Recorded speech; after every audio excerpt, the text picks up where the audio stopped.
Greetings, sir and sirettes, and welcome back to From the Depths with me, Lathrix, and of course, welcome back to the sandbox mode, in which I've been working on this lovely little drone. Now, the inside of this drone is of course filled with helium, which does have a very weird effect on people's voices, though I'm not really noticing this at the moment. Coincidentally, my house is currently filled with helium balloons from Valentine's Day. Now, sadly, the helium pumps aren't actually very effective, so I do have to still use this drone with regular dedicated, no, not this again, I can't redo this, dedicated heliblade spinners. Meaning that overall, the helium is actually putting a very little amount of lift into the drone, and it's pretty much just the heliblade spinners making it float. I am going really lightheaded right now, but I think it was worth it. In addition to this, we have two little mini drones following us, which I will explain in just a moment. Okay, so back to normal then. Let's talk about this lovely little drone in a few more details. So, this drone was made whilst I was not really meant to be recording or doing background work, but I'd had a few drinks and I just wanted to make a drone to replace our old one. And so, the Scrapper is now here. Now, that's not its final name, but I've got some lore already for this, so I just need a name more than anything, and perhaps a few extra bits of lore from you lovely fellows. The idea of this drone is it has very limited AI. It goes out into the wilderness, scrapping all it can, and then using them on these tiny little drones, which it's actually just holding using the vehicle docking stations. Now, the drones, I'm going to make 5 or 6 different variants. They're tiny, they don't actually have AI. I'll talk about the balance about that in a second, but they do have very limited functionality, which will aid the main drone. At the moment, it's just about making enough power for itself so it can move, stay operational, turn, do everything else, but nothing more. So one of the drones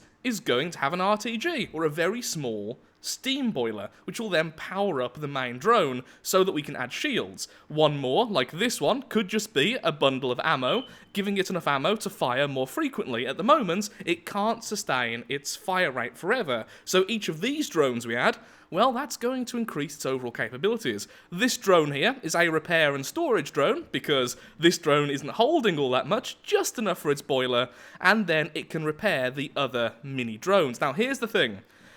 Originally, I thought that was going to be overpowered, and then I remembered, if you are holding a vehicle, that vehicle cannot hold the main vehicle. So this lovely fellow cannot be healed by this. It can simply repair all the other extra drones. So the idea is, we can change them up depending on what we want the main drone to be. Do we want it to be more tanky? Then we increase the amount of energy-giving drones around it, and so we can increase the strength of its shields, or perhaps even munition laser systems, if we go down that route. Do we want it to be a powerhouse? More ammunition, and so on and so forth. I've also had a really tough time making this thing constantly bob and change direction while it's fighting, because I want it to look really scrappy. And just like the land missile vehicle, which hasn't been named yet, although so many awesome suggestions so far, so consider this the last chance to get those suggestions in, it has the exact same missile section connected here, which means we can remove it and then add a different weapon if we so desire.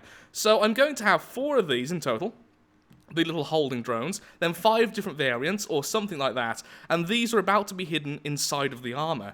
I think it's a really cool concept. Now, when it comes to balance, I think it's okay being like this, because although these don't have mainframes, so they're not targeted all the time, they are still incredibly frail. Even explosions nearby end up killing them. During a test versus, where are you? One of the tanks here. This one here, it uses shells with timed fuses, and they kept on killing the side drones, because they're just that frail, so I think that's okay.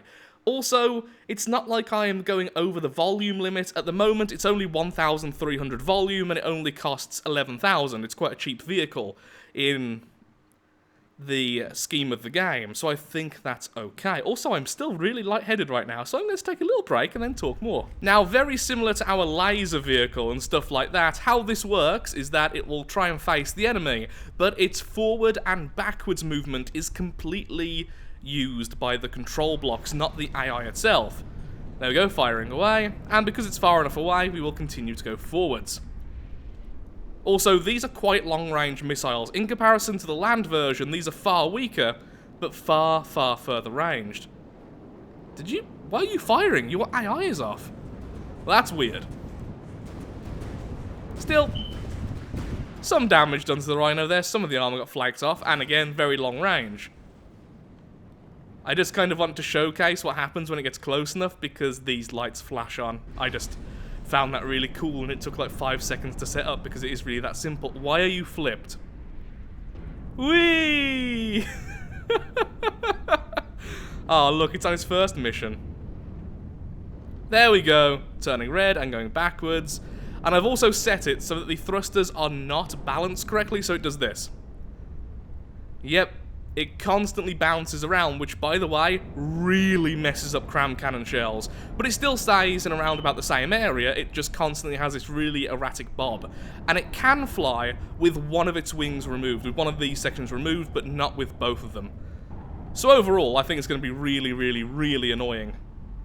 Which is kind of what I like about it. And it's already out of ammo, so as you can see, adding more of these would increase how long it can fire for, and then increase the fire rate once it's at this stage where it's constantly relying on ammo, since they're all connected to the same control group, so this one is constantly feeding ammo into the main body. Okay, a little bit incorrect there. Now it's feeding ammo, and that's why it's firing faster. I forgot to set them all to the same control group there for a moment, because I just spawned them back in after making this last night, so yeah.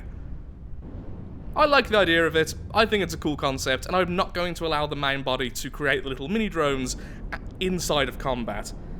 So the idea is it constantly finds useful parts on the floor, like a small ammo cache, or the repair capability maybe from the Scarlet Dawn, or the Lightning Hoods I meant to say there, so we could even paint it in those colours, and then they simply get connected to the main body to augment it in some way. Same with the weapons. I think it's a cool idea, and that's all that really matters.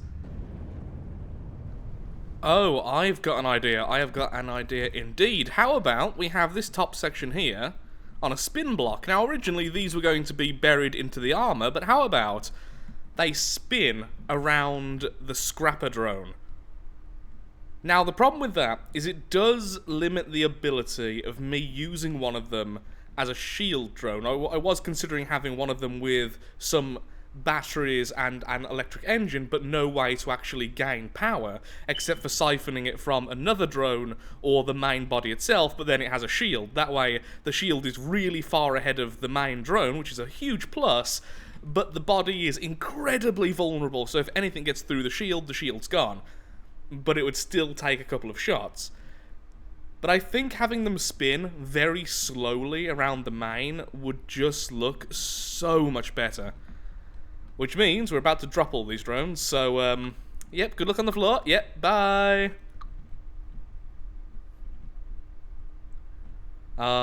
Sometimes you've just got to let your children go into the wild.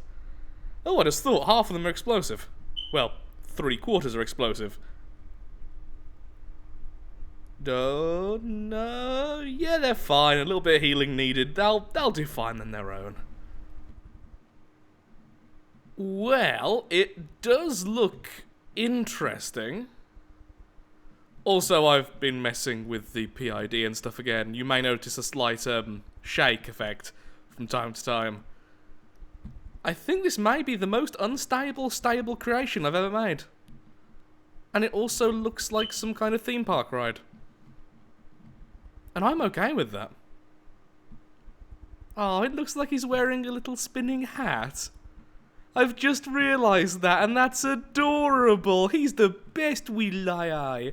AI was even said cutely then, which sounds really weird. Yes you are. Yes you are. Obviously the most simple one, we just have shield.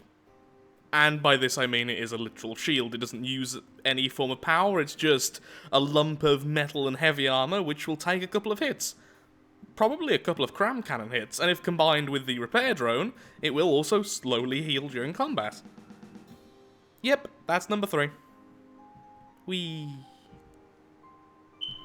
Time is running short, so it's time we go back to the campaign, and I think this is how we're going to use the drone. The main scrapper drone with 2 ammunition drones, 1 repair drone, and of course 1 shield drone. However, I did have an idea for how we could use the repair drone to actually heal the main vehicle, and honestly it's quite simple. Don't allow the main vehicle to have any form of material storage, however, give it quite a few repair bots, or something similar to that. I think that should work if there's material in the area. I believe its repair bots should be able to use that material without actually having it on the vehicle itself.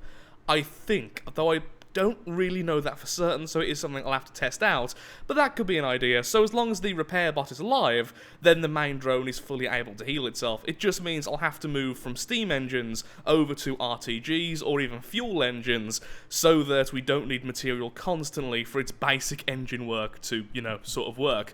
Also, right now, it's hard to see. There we are, but there is a level 4 shield just in front of it, and that's just about what it can use. So once we start adding energy drones, we can then simply turn this up a lot or add extra shields. It's currently not at the best angle, but honestly, with how much this moves, I couldn't find an angle which works reliably, so it is what it is. Okay, campaign, let's kill stuff. Hello there.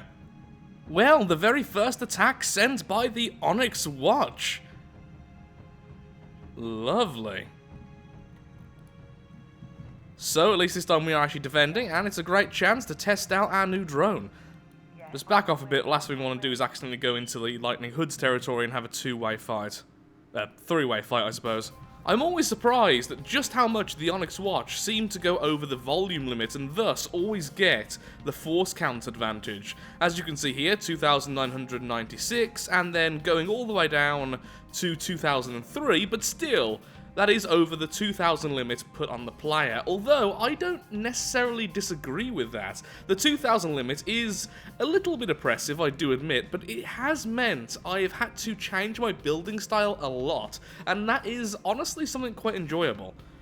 Though, sometimes having every enemy break that can be a little bit demoralizing, to say the least. Either way, though, I don't exactly disagree with that for the sakes of interest. So, please don't break, please don't break, please don't break, please don't break, please don't break. Whoa, lag everywhere. Okay, so the servitors are all going and rejoining with their master. But for now, they're all kind of underneath. There's our dismantler, happily lasering away. Honestly, I don't even know why I bring them into these battles. They use up material and do almost no damage to this level of armor. Although right now they are hitting the wheels, which is pretty darn helpful.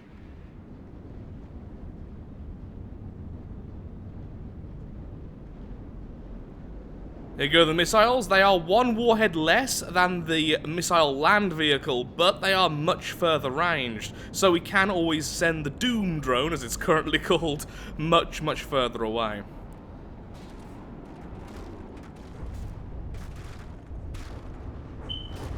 Okay, some good damage done to that target at least. Very good damage, in fact.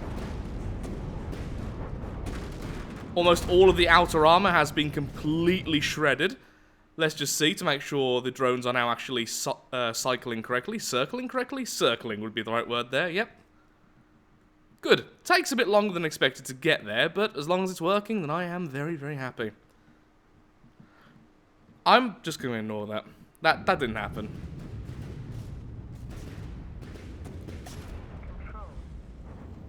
I was wondering why one of the Pharaoh tanks was sort of just wandering away. Was a bit odd. All focusing on the Bison there. Once again, the Pharaoh tank's definitely the main force in our fleet. Not a fleet anymore, I suppose. Is it a fleet? On ground? Battalion? Group? Not so good with the whole military terminology. Legion is obviously the correct answer there. More missiles incoming from both our Doom drone and the land missile vehicle. Definitely providing a lot of support. Which is sort of their purpose, honestly. Not dead yet. Damaged, but not dead. The Pharaoh tanks definitely proving their worth, especially considering they cost less than half of the Bison they're currently fighting. That's the thing. They are our, honestly, cheap go-to units, and this one is still fighting! Oh, that was bad, though, going straight underneath. Yep, the local weapon controller has been destroyed. close quarters battle here between a Pharaoh and I don't actually know the name of this one. Is that the Sentinel? I believe that might be the Sentinel, actually. Oh, no, it's going after the... whatever that is. Might also be a Sentinel. Still looks like it's going to be a victory for us, though. And our Doom drone has definitely done a lot of help. I am still happy, like I've said almost every time I've used the missile variant.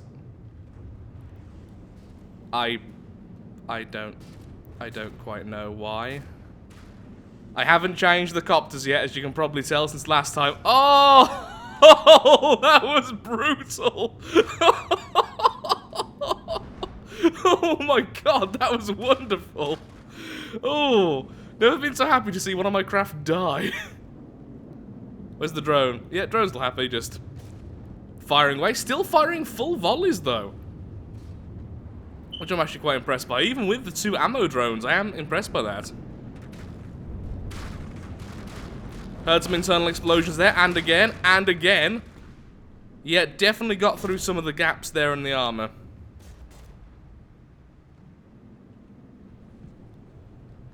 Problem is, the enemy with the largest radio signature is over there. Radar signature, rather. That's why all the missiles and everything is going after them, including the Pharaoh tanks at long range. Thankfully, the Pharaoh tanks are still fairly accurate, even at long range, just they do better fighting the things which are guaranteed to hurt them. Same with the missiles. Looks like a victory, very slow victory though. I do feel like the battles against the Onyx Watch are going to be just very prolonged. I feel like we need more Hesh in our army. The Pharaoh tanks do fantastic, as you can see, but maybe some more of them with a higher payload.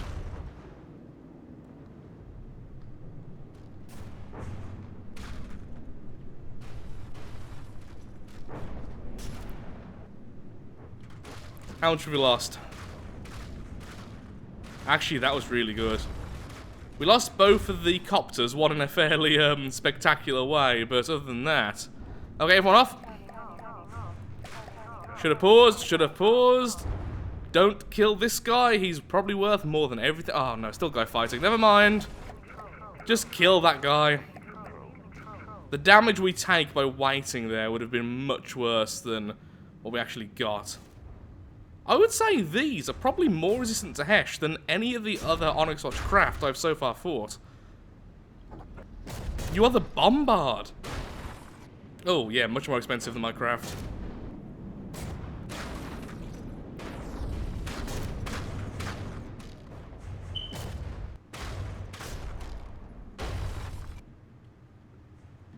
Hesh might not be overly effective against it, but it's still getting the job done. And the missiles can help.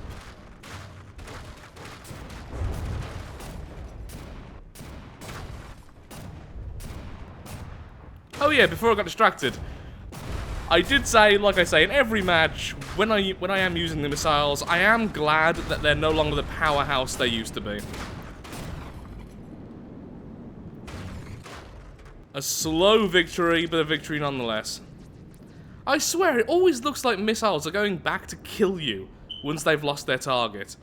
They're not. They definitely have the friend or foe. Kinda wish someone attacked you so I could see what happened, but yeah, you're definitely getting the job done.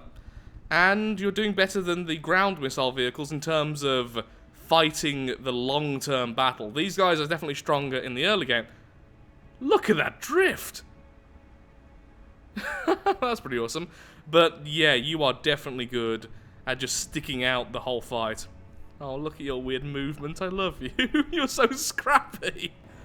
Okay, now sadly, I am all out of time for today's video, but the next video will be very soon in comparison to the gap between these two last videos, and it will solely consist of campaign footage. Maybe a little tiny bit about talking about the additions here, our little servitors, or whatever I actually end up calling them, but mostly it's going to be pushing into the Onyx Watch territory and finding that first resource zone. Taking out that first resource zone to cripple how fast they can attack us is going to be so necessary, similar to what we've done with both of the other factions we fought, the Dustwind Gypsies and the Lightning Hoods, and clearly that kind of style works. And yeah, I'm happy enough with this craft. Kind of wish it got attacked more, but during our testing, I did let it get hit by cramshells over and over, and it seems fairly resistant. I just kind of wanted something to hit the living shield, or the shield. Just shields in general. Anyway, if you have enjoyed the video, then of course, likes, favourites, shares, comments, all that good stuff helps out me, helps out the channel, and most importantly, shows that From the Depths is a series you wish to see continue in the future. Thank you so much for watching, and goodbye. Hopefully a longer video next time.